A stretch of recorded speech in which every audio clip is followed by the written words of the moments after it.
বন্ধুরা, আগামী 2025-এর super cup যেটা গোয়াতে অনুষ্ঠিত হতে চলেছে তার কিন্তু গ্রুপ বিন্যাস এবং ফিক্সচার বেরিয়ে গেছে। বন্ধুরা, প্রথমে বলে দিই কোন গ্রুপে কে রয়েছে।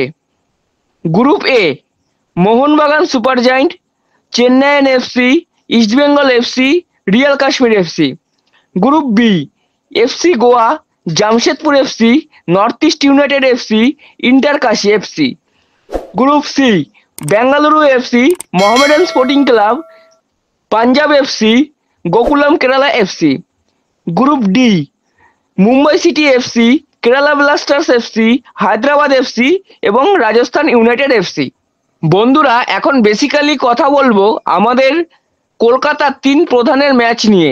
সুপার কাপের প্রথম দিনই কিন্তু মাঠে নামতে চলেছে ইস্টবেঙ্গল এবং মোহনবাগান। সুপার কাপে ইস্টবেঙ্গলের প্রথম ম্যাচ অক্টোবরের 25 তারিখ রিয়াল কাশ্মীরের সাথে, সময় সন্ধ্যা 5টা।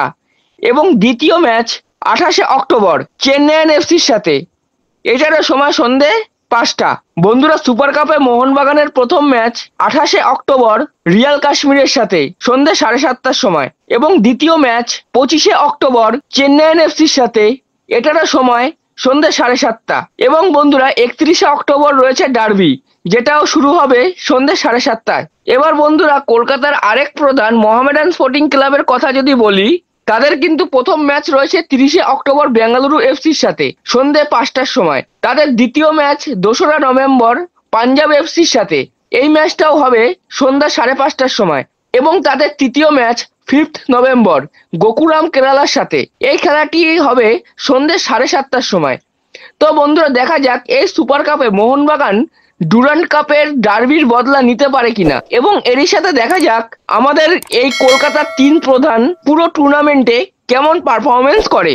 তো বন্ধুরা, তোমাদের সুপার কাপ নিয়ে যদি কোনো বক্তব্য থেকে থাকে সেটা কিন্তু অবশ্যই কমেন্ট করে জানাও। তো বন্ধুরা, এই ছিল আজকের আপডেট। যদি ভিডিওটি ভালো লেগে থাকে তাহলে লাইক, কমেন্ট, শেয়ার করো এবং চ্যানেলটি অবশ্যই সাবস্ক্রাইব করো, এবং আমার ফেসবুক আইডিটি ফলো করে রাখো সবার আগে আপডেটগুলি পাওয়ার জন্য। জয় হিন্দ, জয় ভারত।